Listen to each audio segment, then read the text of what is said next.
Hello masters, ఎన్నో జన్మలు ఎందరో మాస్టర్స్ అనే బుక్ రీడింగ్ సెషన్కి స్వాగతం. గత కొన్ని వారాలుగా 25 క్లాసులు అయిపోయాయి మనకి. ఇది 26వ రోజు. సో చాలా ఉత్కంఠగా సాగుతుంది మనకి. డాక్టర్ గారు, doctor Brian and patient Catherine. Doctor గారు మానసిక వైద్యుడు అనమాట. ఆయన ఈమెకు హిప్నాటిజం చేస్తూ ఉంటాడు. మానసికమైన ఆందోళనలతోని క్యాథరిన్ చాలా చాలా చాలా సమస్యల్లో ఉంటదనమాట. చాలా అత్యధికంగా ఇబ్బంది పడుతూ ఉంటది. కాబట్టి ఈయనకి హిప్నటిజం ప్రక్రియ ప్యారలల్ గా మెడిసిన్ కూడా ఇస్తూ ఉంటాడు. కానీ కొద్ది రోజులైన తర్వాత తను రియలైజ్ అవుతాడు, హిప్నటిజం ప్రక్రియ ఈమెకు పనికిరాదు, ఏమాత్రం గుణం చూపించినట్లుగా అనిపిస్తోంది, మళ్ళీ ఏమి మార్పు లేనట్లుగా అనిపిస్తోంది, ఇంకా మెడికేషన్ కూడా కాదు అని చెప్పేసి యోగ నిద్రలో ఆమె వివిధ పూర్వ జన్మల్ని టచ్ చేస్తూ, ఆ పూర్వ జన్మలలో ఆమె ఏంటి, ఆమెతో పాటు ఇంకొంతమంది జన్మించారు, వాళ్ళల్లో కొంతమంది ప్రస్తుత జన్మలో కూడా ఉన్నారు, ఎవరేంటి అన్ని గుర్తుపడుతోంది తను.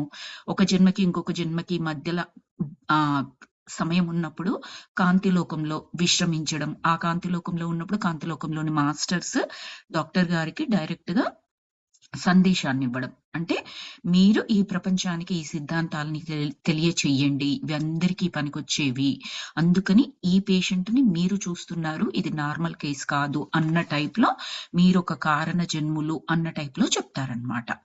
సో అది మనం లాస్ట్ క్లాస్ లో కూడా ఎక్కడ ఉన్నాము అంటే, మాస్టర్స్, కాంతి లోకంలోని మాస్టర్స్ డాక్టర్ గారికి విలువైన సందేశాలు ఇస్తూ ఉన్నారు, అక్కడ ఉన్నాము. లాస్ట్ పారాగ్రాఫ్ ఏంటి అంటే,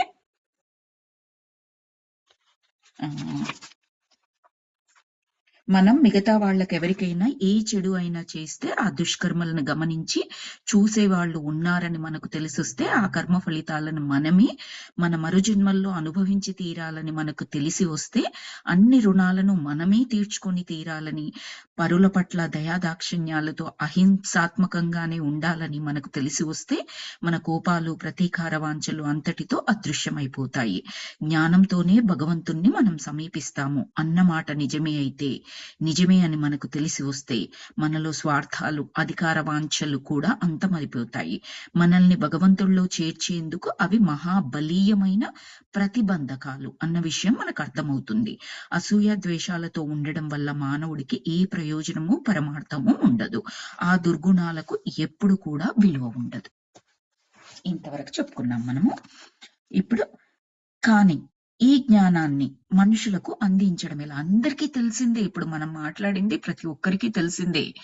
కానీ మన రక్తంలో నరాన జీర్ణించుకుపోవాలి. పైవాడనేవాడు ఉన్నాడు, మన లెక్క మన ఖాతా మొత్తం ఉంటుంది ఆయన దగ్గర. జమా ఖర్చు రెండు ఉంటాయి. మనం చేసిన పుణ్యం జమ అనుకుంటే, ఖర్చు అంటే మనం చేసింది ఏదైతే ఆ చెడు దుష్కర్మలు ఉన్నాయో అన్నీ కూడా రికార్డ్ అవుతాయి. ఒక 0.1% కూడా మనం దాచలేము ఆయన దగ్గర నుంచి. ఇట్స్ ఇంపాసిబుల్ అని తెలిసినా కూడా మనం చేస్తూనే పోతూనే ఉన్నాము. ఎందుకు అంటే ఆ జ్ఞానం నరాల్లో సింక్ అవ్వాలి. భయం కాదు, ఇది చేస్తే అది కూడా కొంతవరకు మంచిదే, నేను ఇలా చేస్తే మళ్ళీ నేనే అనుభవించాలి బాధ, నేనే ఆ పెయిన్ తీసుకోవాలి ఈ జన్మలోను నెక్స్ట్ జన్మలోను, ఆ భయంతో కొద్ది వరకు పనికొస్తుంది. కొన్నిసార్లు ఆ భయాన్ని కూడా అధిగమించేస్తాం. వచ్చినప్పుడు చూసుకుందాంలే, ఇప్పుడైతే కానిచ్చేద్దాం, ఈ దొంగతనం ఇప్పుడు చేద్దాం, తర్వాత చూసుకుందాం, ఈ టైప్ లో అయిపోతూ ఉంటది. అవసరం, ఇప్పుడు నాకు ఒక అవసరం వచ్చింది, డబ్బులు లేవు, ఎవరిని అడిగినా ఇవ్వట్లేరు, అక్కడెక్కడో డబ్బులు కనిపించే వాళ్ళు చాలా ఉన్నవాళ్ళు, నేను అందులో నుంచి 1000 రూపాయలు తీసుకున్నంత మాత్రాన వాళ్ళకి ఏమీ నష్టం లేదు, నేను మళ్ళీ పెడతానులే, నాకు డబ్బులు వచ్చినప్పుడు పెడతానులే, ఇలా రకరకాలుగా లోపల ఫీల్ అవుతూ ఉంటాం మనం. మనకేమీ తప్పు కనిపించదు. బికాజ్ అవసరం ఒకటి ఉంది, నేనేమి దొంగను కాను, తర్వాత ఇస్తాను అనుకుంటున్నాను, అవతల వాళ్ళకున్న 1 కోటి రూపాయల్లో నేను ఒక 1000 రూపాయలు తీస్తే వాళ్ళకి వచ్చిన నష్టం ఏమీ లేదు. ఇవన్నీ మనసుకు నచ్చ చెప్పుకుంటూ చేస్తాము. కానీ స్టిల్ దొంగతనమే కదా. నేను అతన్ని అడిగి తీసుకోవచ్చు, దయచేసి నాకు ఇవ్వండి, నా దగ్గర ఇబ్బంది ఉంది, నేను తర్వాత తీరుస్తాను, అప్పుడు ప్రాబ్లం ఉండదు. తీర్చినా తీర్వలేకపోయినా, నేను తీర్వలేనండి అని చెప్పి మళ్ళీ టైం అడిగినా కూడా మనం బెగ్ చేసుకోవాలి, వాళ్ళని అర్థించుకోవాలి, రిక్వెస్ట్ చేసుకోవాలి, అది తప్పవ్వదు. ఇలా రకరకాలుగా మనలో మనమే ప్రలోభాలకి లేదా అవసరాలకి లొంగిపోయి ఏం చేస్తామంటే, చిన్న చిన్న తప్పులు ఇట్స్ ఓకే అని కమిట్ అయిపోతాం. అది మనసు ఏం చేసేస్తదంటే, అది ఆ చిన్న చిన్నది ఒకరిని చూసి ఒకరు ఈ రోజంతా నార్మలేలే ఎవరుంటున్నారు అలా నిజాయితీగా అందరూ ఇలాగే చేస్తున్నారు. పాలిటిక్స్‌లోకొచ్చాము అంటే ఇంకా ఆ ఉన్న 5 ఏండ్లు వాళ్ళకేం చేశామన్నది కాదు. నా బ్యాగ్‌లో నేనెన్నేసుకున్నాను, ఏ ప్రాజెక్ట్‌లో ఎంత తీసుకొచ్చాను. ఇప్పుడు ఈ బ్రిడ్జికి నేను సైన్ చేసేస్తాను. దానికి 100,00,00,000 అలాట్ చేశారు. ఒక 50,00,00,000 నేను మింగేస్తాను. ఇంకో 50,00,00,000 అక్కడ పెడతాను. నాసిరకం వస్తువులతో వాడేస్తాను. అది కూలిన రోజు ఏ ప్రభుత్వం ఉంటదో వాళ్ళు చూసుకుంటారు. పర్వాలేదులే. ఇలా అయిపోతూ ఉంటదన్నమాట బ్రెయిన్. సో, క్లియర్‌గా రాసాడు. రాజకీయ నాయకులు, అధికార వాంఛలు అవన్నీ కూడా అంతమైపోతాయి. అందరూ చేస్తున్నారు కదా అని తప్పు ఒప్పైపోదు మాస్టర్స్. ప్రతి ఒక్కరూ చేశారు. నేను చేశాను. ప్రతి ఒక్కరు బాధితులే. తర్వాత జన్మలలో మనం కూడా బాధితులమే అవుతాం. అది చాలా క్లియర్‌గా కోట్ కూడా ఉంటది. అందరూ చేశారని అన్యాయం న్యాయం అయిపోదు. తప్పు ఒప్పయిపోదు. అలాగే ఎవ్వరూ చూడకుండా చేశాను కాబట్టి నేను చేసింది రైటే అలా కూడా అవ్వదు. ఇట్స్ ఇంపాసిబుల్ ఎవరు చూడకుండా చూడడం అనేది. ఎందుకంటే ఆ లోపల ఉన్న ఆత్మ లేదా పరమాత్మ అది చూస్తూనే ఉంటది, గమనిస్తూనే ఉంటది. నిన్ను వార్న్ చేస్తూనే ఉంటది గానీ దాని చెవులు నొక్కేస్తామన్నమాట. నోరు నొక్కేస్తాం, చెవులు నొక్కేస్తాం. మన చెవులు నొక్కేసుకుంటాము. ఆత్మ యొక్క నోరు నొక్కేస్తూ ఉంటాం మనం.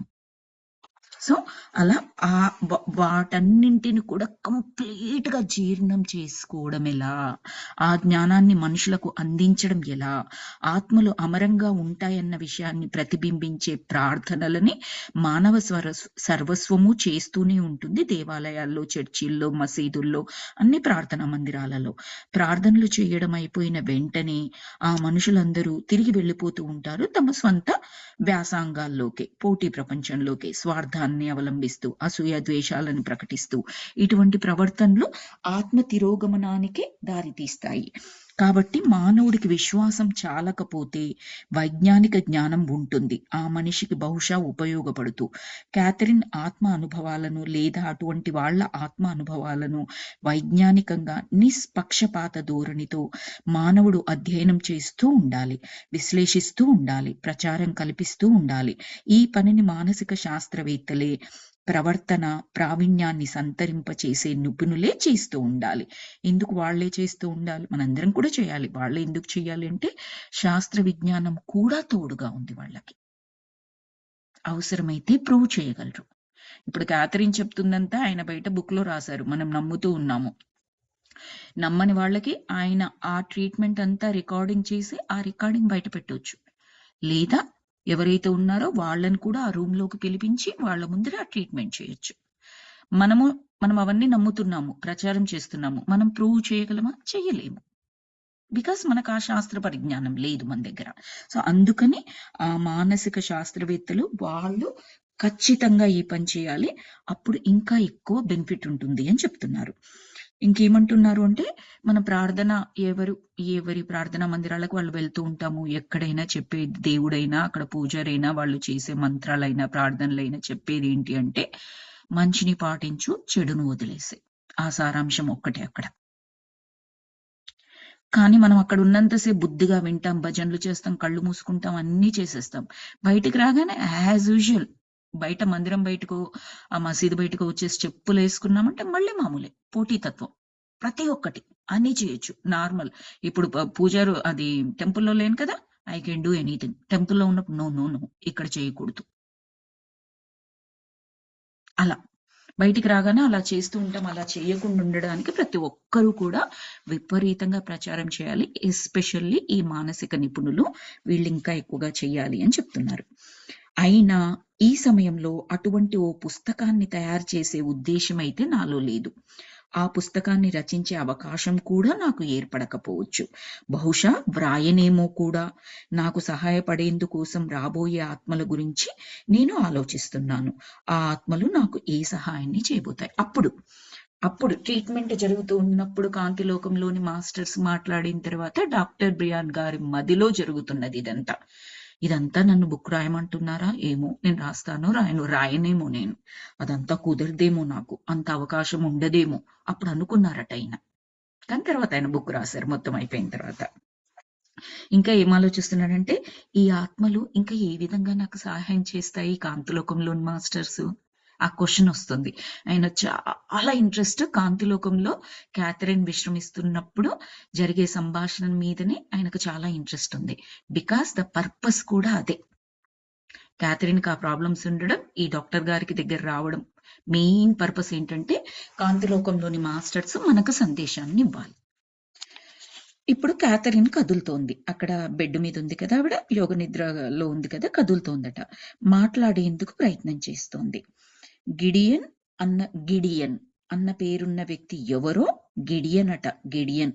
ఆయన నాతో మాట్లాడేందుకు ప్రయత్నిస్తున్నాడు. ఏమంటుందంటే, ఇప్పుడు కాంతిలోకంలోని మాస్టర్స్ అయిపోయింది. మళ్ళీ వేరే జన్మలోకి వచ్చిందో మరి లేకపోతే ఇంకా అక్కడే ఉందో చూద్దాం. ఏమంటుందంటే, గిడియన్ అట ఎవరో, ఆయన మాట్లాడేందుకు ప్రయత్నిస్తున్నాడు. ఓ, ఈమె మాట్లాడుతోంది, ఈమె గొంతు వినపడుతోంది అంటే కాంతిలోకంలో ఉన్నట్టు కాదు, ఏదో జన్మ తీసుకున్నట్టు.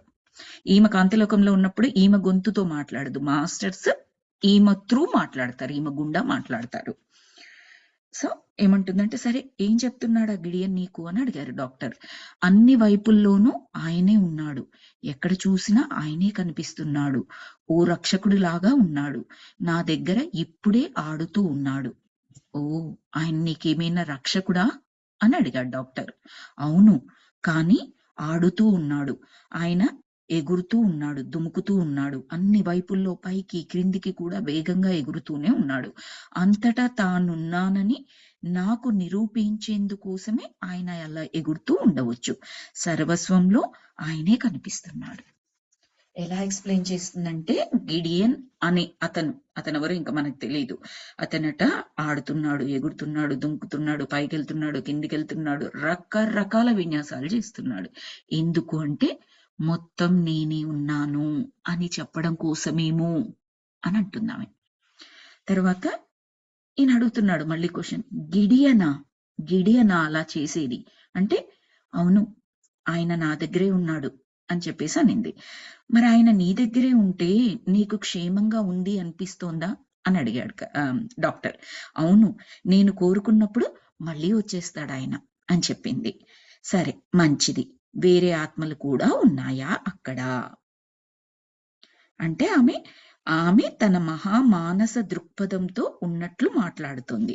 ఎస్, ఇక్కడ మనం ముందనుకున్నట్టుగా ఈమె ఒక జన్మ తీసుకుని లేదు మాస్టర్స్, కాంతిలోకంలోనే ఉంది, తన గొంతుతోనే మాట్లాడుతుంది. అక్కడ ఉన్న ఒక ఆత్మ గురించి మాట్లాడుతుంది. ఆత్మ పేరు గిడియన్. ఆత్మలు ఎలా ఉంటాయంటే సర్వం వ్యాపించుకుంటూ ఉంటాయి, ఏవైనా చేయగలవన్నమాట.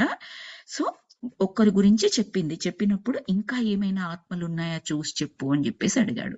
మామూలుగా మనకు ఆత్మలోకంలో ఈమె మాటలు ఇంతవరకు లేదు, మాస్టర్సే మాట్లాడారు. ఇది ఫస్ట్ టైం మనకి. నాకు గుర్తున్నంత వరకు ఫస్ట్ టైం ఈమె మాట్లాడడం. ఆమె తన మహామానస దృక్పథంతో ఉన్నట్లు మాట్లాడుతుంది. ఎన్నో ఆత్మలు ఉన్నాయి ఇక్కడ, వాటికి రావాలి అని అనిపించినప్పుడు మాత్రమే అవి వస్తూ ఉంటాయి. మనందరము కూడా ఆత్మలమే, కానీ తక్కిన ఆత్మలు కొన్ని భౌతిక శరీరాలతోనే ఉంటాయి, కొన్ని పునరుజ్జీవనాన్ని పొందుతున్న స్థితిలో ఉంటాయి, మరికొన్ని ఆత్మలు సంరక్షణ బాధ్యతని స్వీకరించి ఉంటాయి. కానీ మనందరం ఇక్కడికే చేరుకుంటాము, మనం కూడా రక్షకుల స్థానంలో ఉన్నాము. అక్కడ ఉన్న ఆత్మల గురించి వివరిస్తుంది. మామూలుగా ఆత్మలు అంటే కాంతి శరీరదారులు, మనలాగా శరీరం ఉండదు అని అనుకున్నాం కదా. ఇప్పుడు ఆమె అక్కడ చూస్తున్నది ఏంటట అంటే, కొందరికేమో అలా శరీరాలు లేవు, కొందరికి భౌతిక శరీరాలు ఉన్నాయి, కొందరేమో పునరుజ్జీవన స్థితిని పొందుతున్నారు, బహుశా వాళ్ళు నెక్స్ట్ జన్మలకు రెడీ అవుతున్నారేమో. కొందరు ఏంటంటే సంరక్షణ బాధ్యతను స్వీకరించారంటే గైడెడ్ మనకు గైడ్ చేస్తారు, గైడింగ్ మాస్టర్స్ అని చెప్తాం కదా, ఉన్నతాత్మలు వాళ్ళు. మనం ఇప్పుడు మన లైఫ్ ప్లాన్ నెక్స్ట్ లైఫ్ కి మనం ప్లాన్ చేసుకోవాలంటే మనమే చేసుకోవచ్చు, మనకు పూర్తి అవగాహన ఉంటే. లేదు అంటే ఆ గైడెడ్ మాస్టర్స్ ఎవరైతే ఉంటారో వాళ్ళ సహాయం తీసుకోవచ్చు, వాళ్ళు హెల్ప్ చేస్తారనమాట. నువ్వు ఇలా పెట్టుకోవచ్చు కదా, ఇలా చేసుకోవచ్చు కదా, మనం సోల్ ప్లాన్ అనే బుక్ లో కూడా ఉంటుంది అని చెప్పాను కదా, వాళ్ళు గైడ్ చేస్తూ ఉంటారు. అలాంటి ఆత్మలు ఉన్నాయి. తర్వాత ఏమంటుందంటే, మనందరం కూడా మనది అయిపోయిన తర్వాత ఇక్కడికే వస్తాము, మనం రక్షకుల స్థానంలో కూడా ఉండవచ్చు. అంటే రక్షకులు అంటే ఎవరో కాదు, మనమే. మన ఆత్మలు ఉన్నత స్థితికి చేరినప్పుడు మనము ఆ గైడెడ్ మాస్టర్స్ జాబితాలోకి వెళ్ళిపోతాము. సింపుల్. ఇప్పుడు ఈ క్లాస్ మనం నేర్చుకుంటున్నాము, వింటున్నప్పుడు నేను స్టూడెంట్‌ని, చెబుతున్నప్పుడు నేను టీచర్‌ని. అవునా? నేను ఇంకెవరికైనా గైడ్ చేస్తున్నప్పుడు నేను వాళ్ళని గైడ్ చేస్తూ ఉన్నట్టు. The same thing. ఆ కేపబిలిటీ వచ్చినప్పుడు మన ఆత్మ ఆ స్థితికి చేరుకున్నప్పుడు ఆ రక్షకుల స్థానంలో కూడా మనం వెళ్తాము అని చెబుతోంది. సరే. అయితే నేర్చుకోవడానికి మనం ఎందుకు ఇక్కడికి తిరిగి రావాలి? భూమి మీదకి ఎందుకు తిరిగి రావాలి నేర్చుకోవడానికి? ఆత్మలుగానే ఉంటూ అన్ని విషయాలను అక్కడే ఎందుకు నేర్చుకోకూడదు అని అడిగారీయన. అవన్నీ విభిన్నంగా ఉంటున్న నేర్చుకునే తలాలు. అంటే అక్కడ చాలా డైమెన్షన్స్ ఉంటాయి. తలాలు అంటే డైమెన్షన్స్ చాలా ఉంటాయి. అవన్నీ కూడా విభిన్నంగా ఉంటాయి. చెప్తారు కదా! ఈ విశ్వంలో ఈ భూమి అనేది ఇదే ఇంత పెద్దది అని అనుకుంటున్నాం కానీ, ఒక చిన్న గుళిక స్పెక్ అంటారు ఇంగ్లీష్‌లో. చిన్నది. ఒక చిన్న డస్ట్ పార్టికల్ లాగనమాట. ఇలాంటి భూములు అనంత విశ్వంలో ఎన్నో ఉన్నాయట. ఇది ఒక భూగ్రహం గురించి. మరి ఇతర గ్రహాలు? ఎన్నెన్నో ఉన్నాయి. లోకాలు కూడా అన్నీ ఉన్నాయి. సో, ఏమంటుంది అంటే విభిన్న తలాలు ఉన్నాయి. కొన్ని విషయాలను మనం భౌతిక శరీరంతో ఉన్నప్పుడు మాత్రమే నేర్చుకొని తీరాలి. భౌతిక శరీరంతో బాధను, నొప్పిని మనం అనుభవించి తీరాలి. ఆత్మస్థితిలో ఉన్నప్పుడు మనకు ఏ నొప్పులు ఉండవు. చెప్తాను మాస్టర్స్ దీనికి. ఆత్మస్థితి ఉంటుంది. శక్తి పునరుజ్జీవం అవుతున్న స్థితిగా. మీ ఆత్మ ఓకే. చెప్తానిక్కడ ఆపి. ఏమంటున్నారంటే చాలా మనం నేర్చుకోవచ్చు. ఇక్కడ కూడా నేర్చుకోవచ్చు. కాకపోతే కొన్ని విషయాలు నేర్చుకోవడానికి భౌతిక శరీరం ఉండాలి కంపల్సరీ. అందుకని మనం ఇక్కడ జన్మ తీసుకోవాలి. జన్మలు తీసుకుంటూ ఉండాలి అని చెప్పారు. ఇది ఈ బుక్‌లోది కాదు కానీ వేరే బుక్స్‌లో ఏం రాసారంటే ఈ ఆత్మతలాల్లో ఉన్నప్పుడు మామూలుగా వాళ్ళు నేర్చుకునేది ఏదైతే ఉంటదో చాలా స్లోగా ఉంటదట. చాలా సంవత్సరాలకు కొద్దిగా మాత్రమే ఎదుగుతాం నేర్చుకోవడం. ఎందుకంటే అందరూ కూడా పరిశుద్ధమైన ఆత్మస్థితిలో ఉంటారు. ఇప్పుడు నువ్వు నన్ను ఇబ్బంది పెడితే నేను ఛాలెంజింగ్‌గా తీసుకొని ఆ ఇబ్బందిని అనుభవించి లేదా దాని నుంచి బయటికొచ్చి నేను ఒక లెసన్ నేర్చుకొని ఎదిగాననుకోండి. అది ఒక స్థితి. ఉన్నత స్థితి. నేను ఉన్న స్థితి నుండి ఇంకొక ఉన్నత స్థితిలోకెళ్ళాను. మరి ఆత్మలోకంలో ఎవరు ఇబ్బంది పడతారు మనల్ని? అందరూ బుద్ధిమంతులే అక్కడ. అందరూ సహాయం చేసేవాళ్ళే. ఇంకేం కావాలి నీకు సహాయం? ఏం కావాలి? అన్నట్టుగా ఉంటారు వాళ్ళు. ఇబ్బందులు ఒకరినొకరు పెట్టుకోరు. ఒకరి మీద ఒకరికి స్వార్థము, ఈర్ష్య, అసూయ నీకుంది నాకు లేదు. నువ్వు రక్షక స్థానంలో ఉన్నావు. నేనిప్పుడే కొత్త ఆత్మనొచ్చాను. ఇంక ఈ పాలిటిక్స్ అక్కడేం మొదలు గాలే. అక్కడ ఉండవన్నమాట. కాబట్టి ఏమవుతది? నేర్చుకోవడానికి ఏమీ ఉండదు. మనలో చాలా మందికొస్తుంటది డౌట్. నాకు కూడా వచ్చేది ఒకప్పుడు. ఎందుకు ఇలా దుర్మార్గుల్ని, మంచి వాళ్ళని, ఇలా రాక్షసుల్ని, దేవుళ్ళని ఇలా అంతా ఎందుకు? అంతా దేవుడి చేతిలోనే ఉంది కదా! అందరిని మంచి వాళ్ళుగానే పుట్టించొచ్చు కదా! ఇలా అనిపిస్తూ ఉండేదండి నాకొకప్పుడు. సో, అప్పుడే ఒకరినొకరు కొట్టడం కానీ, తిట్టడం కానీ, ఇబ్బంది పెట్టడం కానీ, ఒకరినొకరు దోచుకోవడం కానీ, సామ్యవాదాన్ని కూడా నేను చాలా ఇష్టపడేదాన్ని. యూరోపియన్ కంట్రీస్‌లో రష్యా అనుకుంటా. ఒకప్పుడు నేను చిన్నగా ఉన్నప్పుడు స్కూల్ లైఫ్‌లో ఉన్నప్పుడు అక్కడంతా ఏంటంటే సంపాదించిందంతా సమంగా పంచేస్తారు. నాకు ₹1,00,00,000 ఆస్తి, నీకు ₹1000 ఆస్తి అలా ఉండదు. సమంగా ఉంటది. అక్కడ సో, చాలా చిన్నగున్నప్పుడు చదివాను. ఐ డోంట్ థింక్ ఇప్పుడు ఉందా లేదా నాకు తెలీదది. సో, అలా ఉండొచ్చు కదా! ఒకరు పేదవాడిగా అన్నం తినకుండా ఉండడము, ఇంకొకడు పంచభక్ష పరమాన్నాలు. అలా ఉండడం వల్లనే బ్యాలెన్స్ అవుతుంది. తప్పు, ఒప్పు ఉండాలి. మంచి, చెడు ఉండాలి. కష్టం, సుఖం ఉండాలి. సంతోషం, దుఃఖం ఉండాలి. ఇది బ్యాలెన్సింగ్.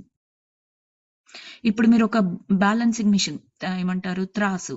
ఒక త్రాసులో ఒక వైపే వేస్తూ వెళ్ళండి. ఏమవుతదండి? అది కిందకొచ్చేస్తది. ఇంకొక వైపు ఏమీ లేనిది పైకెళ్ళిపోతది.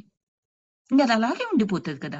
అలా కాకుండా అటువైపు, ఇటువైపు మీరు వేసినప్పుడు మాత్రమే అది సమాన తూకంలో ఉంటేనే బ్యాలెన్స్‌డ్‌గా ఉంటది.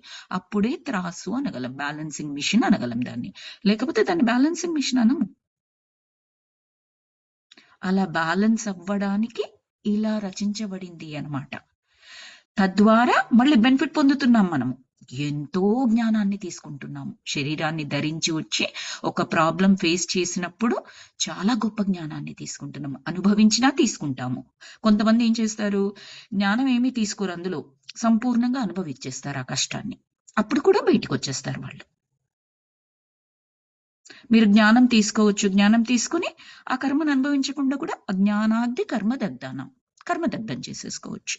ఏదైతే నేను తప్పు చేశానో పూర్వజన్మలలో నాకు తెలియకుండా చేశాను. బట్ ఈరోజు ఆ తప్పు ఏంటి? దానికున్న శిక్ష ఏంటి? లేదా శిక్షణ ఏంటి? అవన్నీ నాకు తెలుసు. కాబట్టి నేనేం చేస్తాను? ఈ జన్మలో నేను చెయ్యను. మరి పోయిన జన్మ సంగతేంటి? అప్పుడు చేశాను కదా! నాకు అర్థమవుతుంది అప్పుడు చేశాను.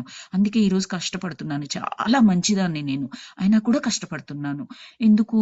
దానివల్ల. మరి దాని నుంచి ఎలా బయటపడాలి? బయటపడ్డానికి ఆ దేవుడు, ఆ భగవంతుడు మనకు మార్గం ఇవ్వాలి. లేకపోతే ఇంక అంతే కదండీ! తెలియని స్థితిలో చేసిన తప్పుల్ని అలా అనుభవించుకుంటూనే వెళ్ళిపోవాలా ఇంకా? లక్షల లక్షల జన్మలు? లేదు. ఉంది అక్కడ. ఏంటి అంటే జ్ఞానం నేర్చుకో. ఆ కర్మ దగ్ధం చేసుకో. నేను అనుభవించమని చెప్పట్లేదు. నీకెంత కర్మ బ్యాగేజ్ ఉందో అన్నీ ఒకే జన్మలో నీ సూట్‌కేస్ అంతా ఖాళీ చేసుకో. నీకుంది అవకాశం. ఆ భగవంతుడు చెప్తున్నాడు మనకి. అదే ఆత్మలోకాల్లోకెళ్ళామనుకోండి, చాలా నత్త నడక ఉంటది మన ఆత్మ పరిధి పెరగడం అనేది. వేరే బుక్స్‌లో ఇచ్చారు మాస్టర్స్ ఇది. చాలా స్లో గ్రోత్ ఉంటదట. అందుకని వాళ్ళకు బాగా విసుగొచ్చేస్తదంట. కొన్ని ఆత్మలు ఇంకా నా వల్ల కాదు ఇక్కడుండడం. I need to take a birth. నేను ఇంకొక శరీరాన్ని ధరించి, నేను ఇంకేమేం లెసన్స్ నేర్చుకోవాలో ఆ ఫోకస్ చేసుకొని ఇంకో జన్మకెళ్ళిపోతాను. విసుగొచ్చేస్తూ ఉంటది. కానీ మరి ఎందుకుండాలక్కడ అలాంటప్పుడు? హాయిగా ఉందనా? అందరికీ ఒకేలాగుంటది. ఆ హాయి కొద్ది రోజుల తర్వాత విసుగొచ్చేస్తది. ఎలా అంటే మీకు 3 పూటల కూర్చున్న దగ్గరికి నేను తిండి తీసుకొచ్చి పెట్టేస్తాను. టీ, కాఫీలు అందిస్తాను. మీరు కూర్చున్న దగ్గర నుంచి కదలక్కర్లే. ఓ టీవీ రిమోటు, టీవీ మీ ముందర పెట్టేస్తాను. చూస్తాను ఎన్ని రోజులు మీరు చూడగలరో. మీకు ఏ రిస్ట్రిక్షన్ లేదు. మీరు పడుకోవాలని కూడా నేను చెప్పను నేను. మీ ఇష్టం ఉన్నప్పుడు పడుకోవచ్చు. మీ ఇష్టం ఉన్నప్పుడు చూడొచ్చు. అక్కడి నుంచి కదలక్కర్లే. మీ బాత్రూమ్ నీడ్స్‌కి తప్పస్తే. ఎన్ని రోజులు చేయగలరు? పిచ్చెక్కదు మనకి. కానీ ఇంక అంతకన్నా లైఫ్ ఏం కావాలి? మీరొక ఇంట్లో చక్కగా కూర్చొని మీకు నచ్చింది టీవీలో పెట్టుకుంటూ చూస్తున్నారు. మీకు కావాలి ఫుడ్డు, శరీరానికి ఫుడ్ కావాలి, నీరు కావాలి, బాత్రూమ్ అవసరాలు తీర్చుకుంటున్నారు. మరి ఎందుకు ఒక 4 రోజులు అయిన 4 రోజులు కూడా చాలా కష్టమండి. ఒక్కరోజు కూర్చొని చూడండి ఎంత పిచ్చెక్కుద్దో. అన్ని సుఖాలు, భోగాలు అన్నీ ఇచ్చినప్పుడు అలాగే ఉంటుంది. ఆత్మలోకంలో ఉన్న వారికి అలాగే ఉంటుందన్నమాట అందరికి. ఏ ఛాలెంజింగ్ సిట్యుయేషన్ ఉండదు. కొంతమంది పరిశోధనలు కూడా చేసుకుంటారట. ఎవరు పరిశోధనలు చేస్తారంటే, ఈ ఆర్టిస్ట్‌లుంటారు గదండీ! అందుకే స్పిరిచ్యువల్ టాబ్లెట్స్‌లో ఆర్టిస్టిక్ వింగ్ అనేది ఒకటుంటది. కళలు, ఆ కళలు అనేవి చాలా గొప్పవి.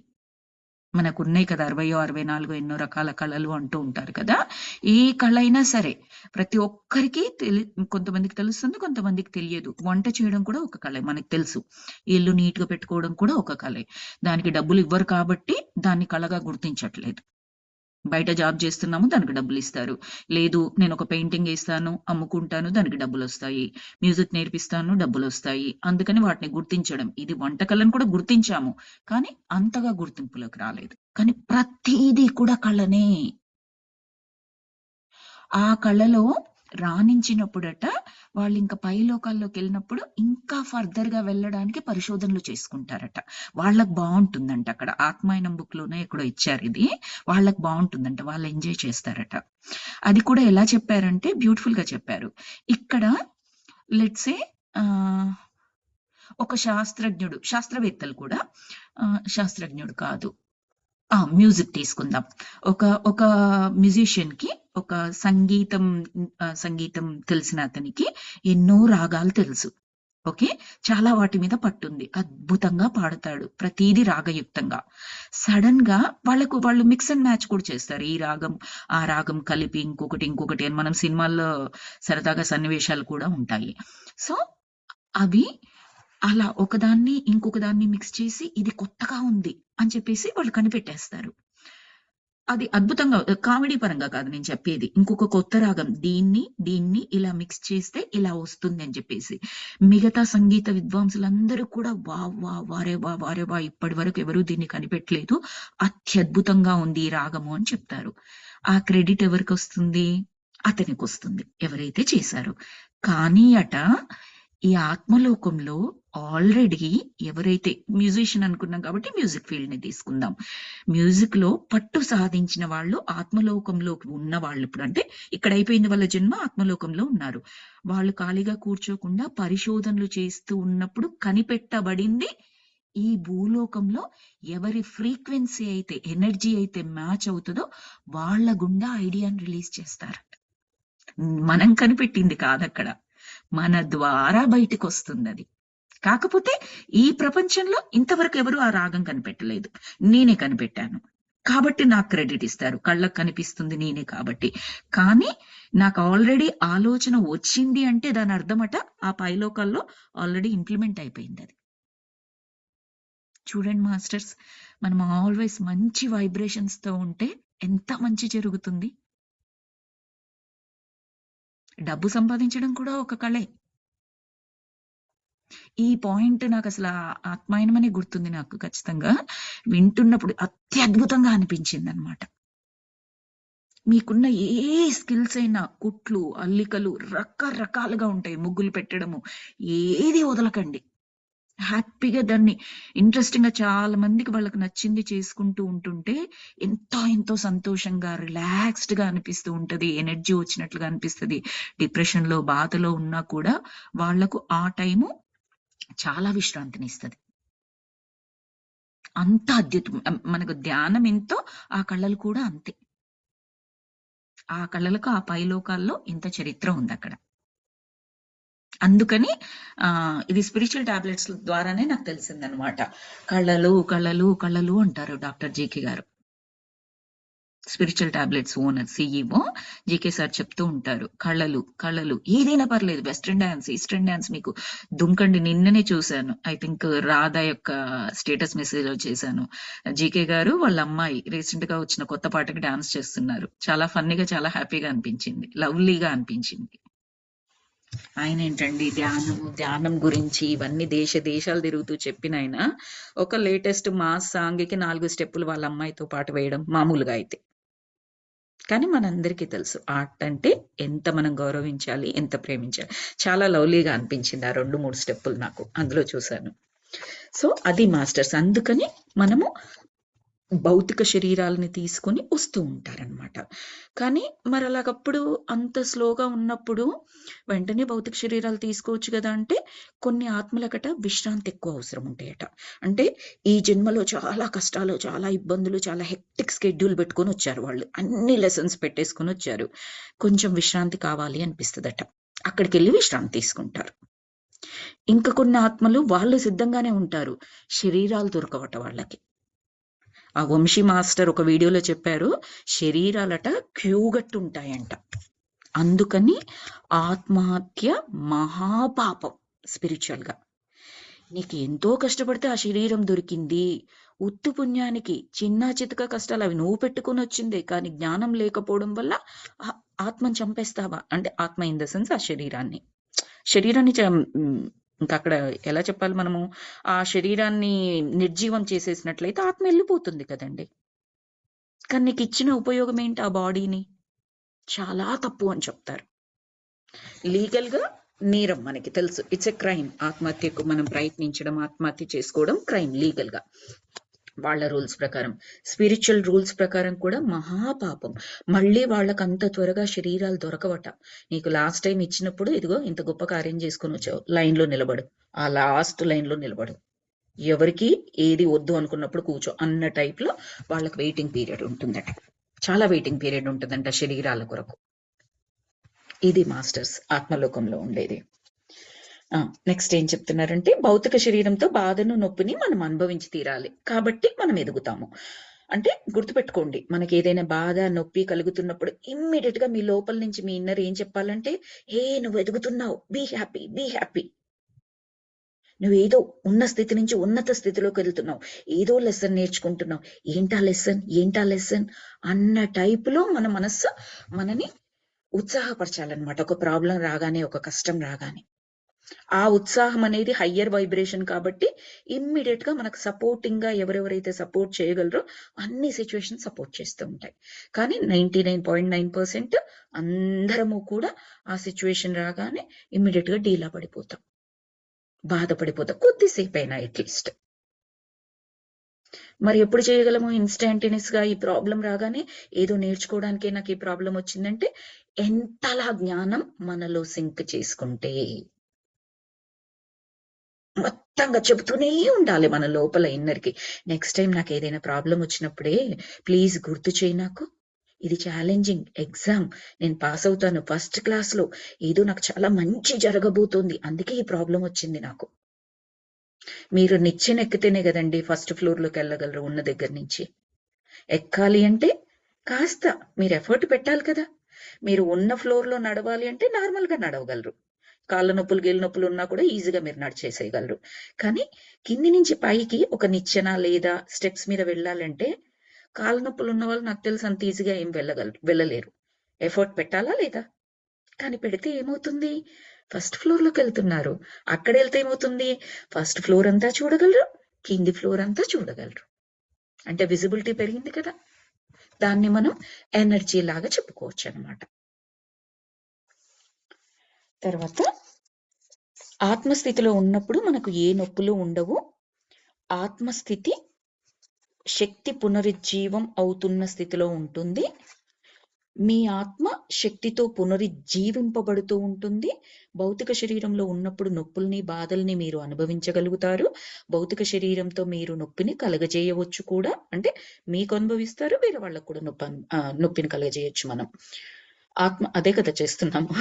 ఆత్మస్థితిలో మీకు అనుభూతులే ఉండవు. ఏ అనుభూతి ఉండదు. Plain blank. ఇప్పుడు మనం అనుకుంటాం కదా, ఏ జోక్ వేసినా ఏది నవ్వడు వీడు, వీడిని గిచ్చినా సరే ఏమీ వీడి దగ్గర నుంచి ఉండదు, ఉలకడు పలకడు, ఇలా అనుకుంటూ ఉంటాం కదా. అలా ఉంటది ఆత్మస్థితిలో. మొత్తం డల్ గా ఉంటది అనమాట.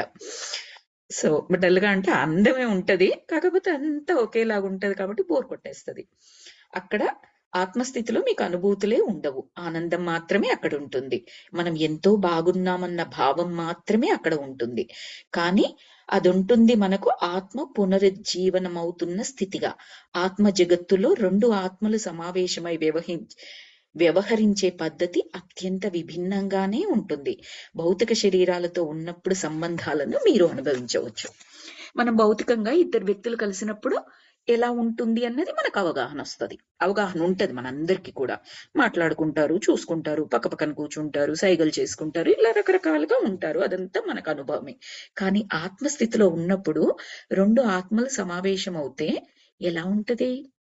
క్యూరియాసిటీ అత్యంత విభిన్నంగా ఉంటదట. ఏ పోలికలు ఉండవు. నువ్వెంత సంపాదించినావు, నేనెంత సంపాదించినా, నీకెన్ని ఇండ్లున్నాయి, నాకెన్ని ఇండ్లున్నాయి, మీ వాడేం చేస్తుండు, మా వాడేం చేస్తుండు, ఈ గొడవలు ఏవి ఉండవు అక్కడ. సో అది అందుకే అత్యంత విభిన్నంగా ఉంటుంది అంటున్నారు. నాకు అర్థమవుతోంది నువ్వు క్షేమంగానే ఉంటావు అని చెప్పేసి డాక్టర్ అడిగారు. అప్పుడు ఆమె మళ్ళీ మౌనం వహించింది. కొన్ని నిమిషాలు గడిచిపోయాయి. తర్వాత ఏమంటుందంటే, నాకు ఒక బండి కనిపిస్తోంది, నీలం రంగు బండి. అంటే పిల్లల్ని నెట్టుకుపోయే బండా అని ఈయన అడిగాడు. కాదు, మీరు ప్రయాణం చేసే ఓ బండ. బండ కాదు, ఇది బండి. మీరు ప్రయాణం చేసే ఓ బండి, నీలం రంగు బండి. మీరు ప్రయాణం చేసే అని చెప్పింది. సరే, మరి ఆ బండిని ఏమన్నా గుర్రాలు లాగుతున్నాయా అని అడిగాడు. అంటే దానికి పెద్ద చక్రాలు ఉన్నాయి. ఆ బండిలో ఎవరూ లేరు. 2 గుర్రాలు ఆ బండి ముందు కట్టబడి ఉన్నాయి. ఒక ఊదా గుర్రం, ఊదా అంటే వైలెట్ రంగు. ఊదా గుర్రం, ఓ గోధుమ రంగు వర్ణ గుర్రం. ఒకటి వైలెట్ కలర్ లో ఉందట, పర్పుల్ కలర్ లో, ఇంకొకటి గోధుమ రంగులో ఉందట. పర్పుల్ కలర్ గుర్రం పేరు యాపిల్. యాపిల్ పళ్ళు అంటే ఆ గుర్రానికి ఎంతో ఇష్టం కాబట్టి ఆ గుర్రం పేరు యాపిల్. ఇంకో గుర్రం పేరు డ్యూక్. ఆ గోధుమ వర్ణం గుర్రం ఉంది కదా, దాని పేరు డ్యూక్ అట. అవి రెండు ఎంతో మంచి గుర్రాలు. అవి మిమ్మల్ని కరవవు. మహా పొడవైన కాళ్ళున్నాయి ఆ గుర్రాలకు.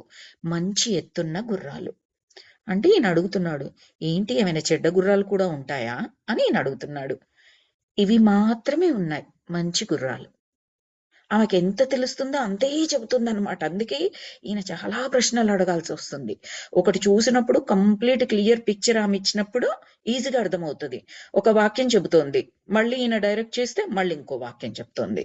అది కూడా కొన్నిసార్లు డైరెక్ట్ గా ఉండట్లేదు. చెడు గుర్రాలు ఉంటాయా అని అడిగితే ఉంటాయి, లేదా ఉండదు. ఇదే కదా ఆన్సర్ ఇవ్వాల్సిందామే. కానీ ఆమె యోగ నిద్రలో ఉంది, మనం గుర్తుపెట్టుకోవాలి. ఇవి మాత్రమే ఉన్నాయి, ఇవి మంచి గుర్రాలు అంతే చెప్పింది. సరే, నువ్వు అక్కడే ఉన్నావా అని అడిగాడు ఈయన.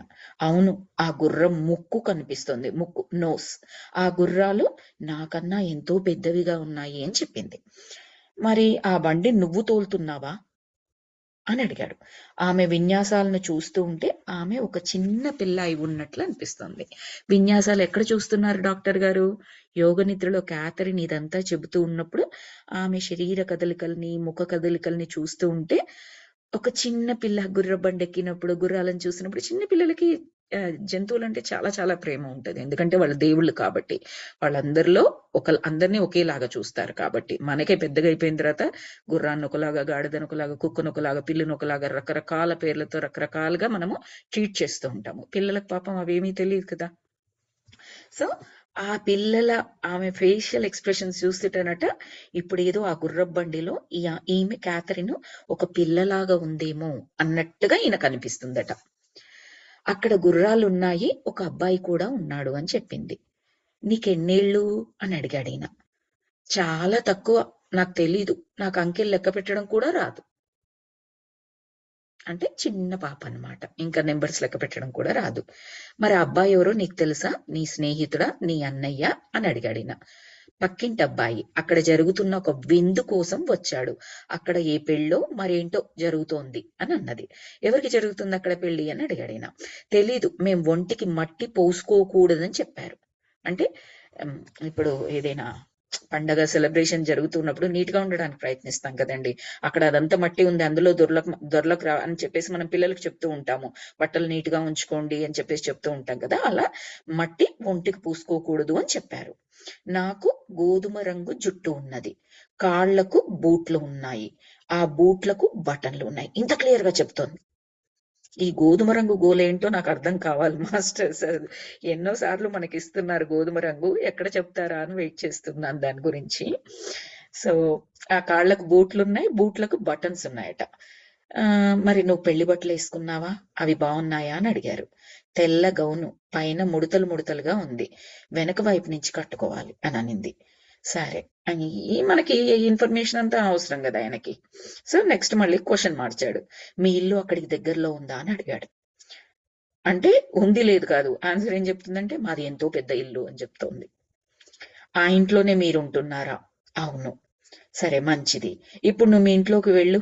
ఏం పర్వాలేదు, ఇదెంతో మంచి రోజు, అందరూ మంచి దుస్తుల్ని ధరించి ఉంటారు, ఇంట్లోకి వెళ్ళమని చెప్పారు. వెళ్ళమన్న తర్వాత వాళ్ళు వంట చేస్తున్నారు, బోల్డ్ అన్ని వంటలు చేస్తున్నారు అని చెప్పింది. తిండి వాసన వస్తుందా నీకు అక్కడ అని అడిగారు ఈయన. అవును, ఒక విధమైన రొట్టెలు తయారు చేస్తున్నారు, రొట్టెలు, మాంసము. మమ్మల్ని బయటికి వెళ్ళిపోమంటున్నారు, చిన్నపిల్లలు కదా, బయటికి వెళ్ళిపోమంటున్నారు. నాకు ఇది చాలా వినోదాన్ని కలిగిస్తుంది, ఇంటి లోపలికి వెళ్ళు, నీకేమీ కాదని నేను ఇక్కడ చెప్తున్నాను. ఆ ఇంటి లోపల ఉన్న వాళ్ళు ఆ అమ్మాయిని మళ్ళీ బయటికి పొమ్మని అంటున్నారు. ఈయనేమో లోపలికి వెళ్ళమంటున్నాడు. ఇది యోగ నిద్రలో ఈయనకి ఇన్ఫర్మేషన్ కావాలి. లోపలికి వెళ్ళు, ఏం పర్లేదు, ఏం జరుగుతుంది అన్నట్టుగా వెళ్ళమంటున్నాడు. కానీ లోపలికి వెళ్ళగానే ఏమవుతుంది, ఆ ఆ జన్మలో లోపలికి వెళ్ళగానే ఆ లోపల ఉన్న వాళ్ళు బయటికి వెళ్ళిపో, బయట వెళ్ళి ఆడుకుపో, ఇక్కడ ఏం పని ఉంది నీకు అన్న టైప్ లో వాళ్ళు బయటికి పంపిస్తున్నారు. అంటే ఈయన అడుగుతున్నాడు, ఏంటి నీ పేరుతో నిన్ను పిలిచి పొమ్మంటున్నారా వాళ్ళు అని ప్రశ్నించారు.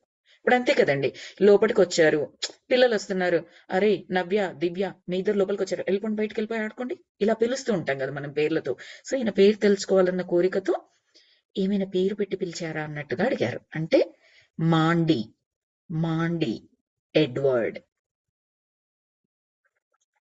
ఎడ్వర్డ్ అంటే అబ్బాయా అని అడిగాడు ఈయన. అవును.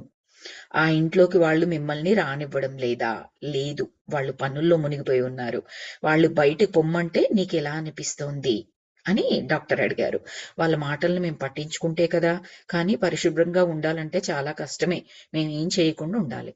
చిన్నపిల్లలు కదా, అటు ఇటు పరిగెత్తొద్దు, ఓ దగ్గర కూర్చో, నీట్ గా డ్రెస్ పెట్టుకో, మట్టి చేసుకోకు అని అంటే కష్టం కదా పిల్లలకి. కానీ వాళ్ళు అలా చెప్తున్నారు, ఇక్కడికి రావద్దు, అక్కడ కూర్చో, అలా చెప్తున్నారు. కానీ మాకు చాలా కష్టంగా ఉంది, ఎందుకంటే వాళ్ళు చిన్నపిల్లలు కాబట్టి. సరే, ఆ పెళ్లి చూసేందుకు మీరు వెళ్ళారా? అంటే మీరేమైనా వెళ్ళారా తర్వాత అని చెప్పేసి అడిగారు. వెళ్ళాము. ఎంతో మంది ఉన్నారు అక్కడ. గది అంతా మనుషులతో నిండిపోయి ఉంటుంది. చాలా వేడిగా ఉంది. అక్కడ పూజారి ఉన్నాడు. ఓ తమాషా టోపీ పెట్టుకొని, నల్ల టోపీ. ఆ టోపీ ఆ మనిషి మొహం మీదికి వచ్చేసి ఉంది మునిగిపోతున్నట్లుగా. అందరికీ ఎంతో సంతోషం ఉంటున్న సమయం కదా అని చెప్పేసి డాక్టర్ అడిగారు. అంటే అవును, అందరికీ సంతోషంగానే ఉందండి. సరే, అది ఎవరి పొడిలో నీకేమైనా తెలుస్తుందా? మా అక్క పెళ్ళి అని చెప్పింది. నీకంటే పెద్దదా అని అడిగారు ఈయన. అవును. మీ అక్కయ్య నీకు కనిపిస్తోందా? పెళ్లి దుస్తులు ధరించి ఉన్నదా అంటే అవును. ఆమె అందంగా ఉందా? మీ అక్క అందంగా ఉందా అంటే ఉంది. తల్లో ఏవో పూలు పెట్టుకుని ఉన్నది. సరే, మీ అక్కని కాస్త జాగ్రత్తగా చూడు. ఆమె నీకు ఇంకెప్పుడైనా తెలుసున్న మనిషేనా? ఆమె కళ్ళను, నోటిని అన్నింటిని పరిశీలించి చూడు. ఎక్కడికొస్తున్నారు డాక్టర్ గారు ఇప్పుడు ఈ క్వెషన్‌తో? ఈ ప్రస్తుత ప్రపంచంలో అక్కడ ఇప్పుడు ఆ పూర్వజన్మ గురించి ఏదైతే చెప్తుందో అక్కగా ఉన్న ఆవిడ ప్రస్తుతం ఈ జన్మలో ఎవరు అని తెలుసుకోవడానికి. సో, బాగా జాగ్రత్తగా చూసి చెప్పు. ఆమె నీకెప్పుడైనా కనిపించిందా? తెలుసున్న మనిషి అనిపిస్తుందా అంటే, యాహ్! తెలుసున్న మనిషే. ఈమె బెక్కీ అనుకుంటాను. బెక్కీ అనేది ఒక పేరు. కానీ ఇప్పుడు ఎంతో చిన్నగా ఉంటోంది. ఎంతో సన్నగా ఉన్నది. బెక్కీ ఎవరంటే క్యాథరిన్ స్నేహితురాలట ప్రస్తుత జన్మలో. మనకు డాక్టర్ గారు చెప్తున్నారు. బెక్కీ క్యాథరిన్ స్నేహితురాలు, సహోద్యోగి కూడా. అంటే తన కొలీగ్ కూడా అట ప్రస్తుత జన్మలో. కానీ పూర్వజన్మలో ఏంటంటే చిన్న పాపలాగుంది. బహుశా ఆ పెళ్లి అక్కడ ఆ వయసులోనే చేస్తారేమో. సో, చిన్నదిగా ఉంది. ఎంతో సన్నగా కూడా ఉందట. వాళ్ళందరూ సన్నిహితంగా ఉన్నారు. అయినా బెక్కీ తప్పొప్పుల్ని ఎంచి మందలిస్తున్న ధోరణితో మాట్లాడే మాటలు క్యాథరిన్‌కి నచ్చవు. ఎవరు తను? ఓ స్నేహితురాలు. అంత మాత్రంగానే ఆమె ఉండాలి. తనెవరు? తన జీవితంలోకి దూరి తన తప్పొప్పుల్ని ఎంచడానికి. కానీ ఇప్పుడు వాళ్ళిద్దరిలో వ్యత్యాసం అంత స్పష్టంగా కనిపించడం లేదు. ఇప్పుడు ఆ పూర్వ జన్మలో బెక్కీ ఎవరంటే సిస్టర్. ఈ ప్రస్తుత జన్మలో బెక్కీ ఎవరంటే స్నేహితురాలు. స్నేహితురాలయ్యుండి ఏదైనా మందలిస్తున్న ధోరణితో ఉంటే పెద్దగా నచ్చదు. అంతే కదండీ! ఈవెన్ ఫ్రెండ్స్ అయినా కూడా కొంతమందికి మంచి చెడులు చెప్తూ ఉన్నప్పుడు పర్వాలేదు, నా గురించి అన్నీ ఆలోచిస్తారు, చాలా బాగా చెప్తుందని తీసుకుంటారు. కొంతమందేంటి, ఎంత ఫ్రెండ్ అయినా నా పర్సనల్ లైఫ్‌లోకొచ్చేసి నాకు అవి ఇవి సలహాలిస్తుంటే నాకు నచ్చదు అన్నట్టుగా కొంతమందికుంటుంది కదా! సో, అలాగే క్యాథరిన్‌కి మందలిస్తున్న ధోరణిలో బెక్కీ మాట్లాడితే నచ్చదట మామూలుగా. ఎలా ఉండాలో అలాగే ఉండాలి. ఎంతవరకు ఉండాలో అంతవరకు ఉండాలి. నా జీవితంలోకి దూరి నా తప్పొప్పుల్ని ఎంచడానికి ఆమెవరు అన్నట్టుగా. కానీ ఇప్పుడు వాళ్ళిద్దరిలో వ్యత్యాసం అంత స్పష్టంగా కనిపించడం లేదు. ఇప్పుడంటే ప్రస్తుతం ఆమె ఏ జన్మ అయితే చూస్తోందో అక్కడ. దానికి నేనంటే ఎంతో ఇష్టం. ఆ అక్కకు ఈ చెల్లి అంటే ఇష్టం. ఆమె ప్రక్కన ఉంటే నేను ముందుకొచ్చి కూడా నిల్చోగలుగుతాను. తను కూడా నా పక్కకే వచ్చి నించుంటుంది కాబట్టి. మంచిది. నీ చుట్టూ చూడు, మీ అమ్మానాన్నలున్నారా అక్కడ? ఉన్నారు. వాళ్ళకి నువ్వంటే ఇష్టమా? అవును. మంచిది. వాళ్ళని మరింత పరీక్షగా చూడు. ముందు మీ అమ్మని. ఆమె నీకు గుర్తుకొస్తోందా? మొహాన్ని చూడు బాగా. క్యాథరిన్ 2, 3 సార్లు గుటకలు మింగింది. ఏమో నాకు ఆమె ఎవరో తెలియడం లేదు అని చెప్పింది. సరే, మీ నాన్న వంక చూడు. మరింత పరీక్షగా చూడు. ఏ విధంగా మొహం పెట్టుకొని ఉన్నాడో చూడు. ఆయన కళ్ళను, నోటిని కూడా. ఆయనెవరో ఏమైనా తెలుస్తోందా? ఆయన స్టూవర్ట్ అని చెప్పింది. నాకిక్కడ డౌటొచ్చింది. ఏ మొహం పెట్టుకొని ఉన్నాడో చూడు అన్న దగ్గర డౌటొచ్చిందంటే, విసుగు, చిరాకు, సంతోషం, ప్లెజెంట్‌గా ఇలా ఉంటాయి కదా! ఇలా అనగానే అర్థమైపోయింది. ఎవరో ఈ ప్రస్తుత జన్మలో ఎనిమి అని అర్థమైపోయింది. స్టూవర్ట్. స్టూవర్ట్ అంటే గుర్తుంది కదా! మన క్యాథరిన్ యొక్క హస్బెండ్. ఆ లివ్ ఇన్ రిలేషన్‌షిప్‌లో ఉన్న హస్బెండ్. డాక్టర్ కూడా కానీ ఒక టైప్ ఆఫ్ సాడిస్ట్ అతను. ఈమెను కొడుతూ ఉంటాడు, ఇబ్బందులు పెడుతూ ఉంటాడు రకరకాలుగా. సో, ఆయన స్టూవర్ట్. అంటే ఆ పూర్వజన్మలో ఎక్కడో ఏదో ఒక జన్మలో తండ్రి. ఈరోజు ఈ జన్మలో స్టూవర్ట్ హస్బెండ్. కానీ అంత గొప్ప హస్బెండ్ కాదు. ఇబ్బంది పెట్టే హస్బెండ్.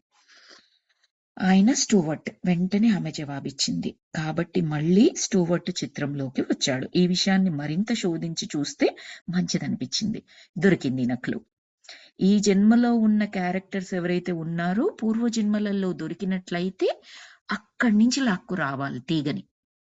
అప్పుడు తెలుస్తది ఇంకేమైనా ఆందోళన ఈమెకున్నది దానికి సంబంధించిందా అని చెప్పేసి. ఆయనతో నీ సంబంధం ఎలా ఉండేది ఆ జన్మలో? అంటే తండ్రి గదా! నీ సంబంధం ఎలా ఉండేదంటే, ఆయనంటే నాకు మహా ఇష్టం. మహా ఇష్టం. నన్నెంతో బాగా చూసుకునేవాడు. కానీ నేను వేధిస్తూ ఉండే పిల్లనని ఆయన అభిప్రాయం. అంటే ఊకే అల్లరి చేసే పిల్లని అని ఆయనకు అభిప్రాయం. అన్ని పనులకు నేను అడ్డం ఉంటానట. పిల్లలందరూ అలాగే ఉంటారని ఆయన అనుకుంటూ ఉంటాడు. చిన్న పాప గదా! ప్రతిదానికి అడ్డం పడుతూ అలా ఉంటది. అంటే అల్లరి పిల్ల అన్నట్లుగా ఆయనకుండేదట.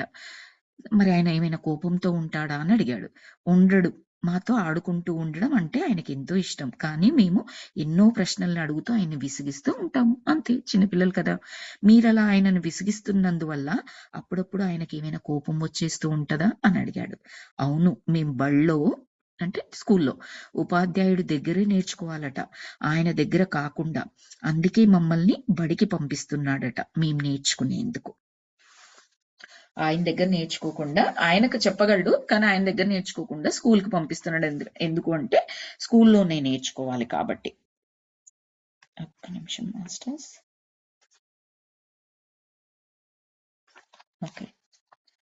సో, ఇంతకుముందు ఆత్మలోకంలోది ఉన్నప్పుడు నేను ఇంకొక ఎగ్జాంపుల్ చెప్పాలి అనుకున్నాను. ఏంటి అంటే, ఇప్పుడు వాళ్ళు ఆత్మలోకంలో నేర్చుకున్నప్పుడు స్లోగా ఉంటుంది. భౌతిక శరీరాలను తీసుకొని ఈ భూమి లేదా ఏ భూమైనా సరే, ఇంకొక దగ్గరికి వెళ్ళినప్పుడు శరీరాన్ని ధరించి వెళ్ళినప్పుడు ఆ జ్ఞానము త్వరగా నేర్చుకుంటాము అన్నది. దానికి ఇంకొక బెస్ట్ ఎగ్జాంపుల్ ఏం చెప్పుకోవచ్చంటే, ఇప్పుడు మనలో చాలా మంది టీచర్స్ ఉన్నారు. మన పార్టిసిపెంట్స్‌లో కూడా ఉన్నారు. రైట్? సో, ఆ టీచరే కదా స్కూల్‌లో వందల మందికి చెబుతోంది.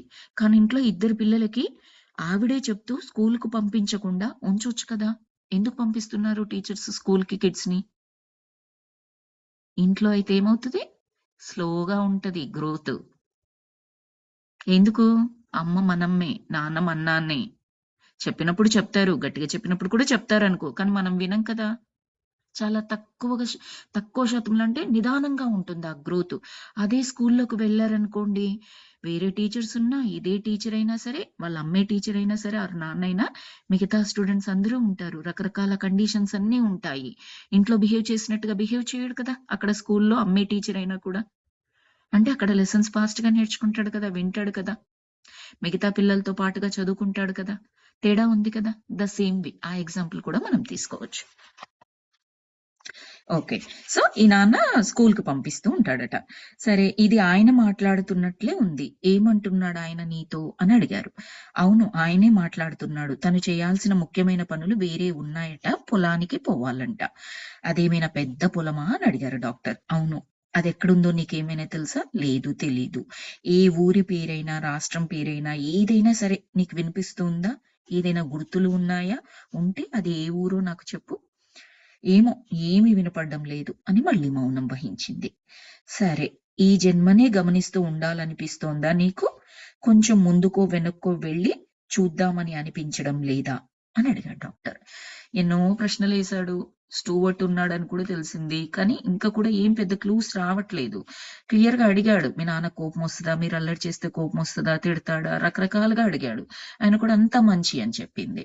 కాబట్టి అక్కడ నేర్చుకోవడానికి ఏమీ లేదు ఈయనకి. సో, సరే మరి ఇదే జన్మను గమనిస్తావా? కాస్త ముందుకు వెనక్కు ఏమైనా వెళ్తావా? అని అడిగాడు. అంటే అప్పుడామె ఇంత చాలు. ఇంక చాలు అని క్యాథరిన్ అక్కడితో ముగించేసింది. చాలించేసింది. మనం ఇక్కడ స్టాప్ చేసుకుందాం మాస్టర్స్ ఈరోజు. ఎందుకంటే మళ్ళీ నెక్స్ట్ దానికి వెళ్తుందనుకుంటాను. సో, ఇక్కడ స్టాప్ చేద్దాము. రేపు కుదిరినట్లయితే మళ్ళీ క్లాస్ తీసుకుంటాను మాస్టర్స్. మాధురి గారు కుదరకపోతే నాకు కుదిరితే నేను తీసుకుంటాను. We can continue.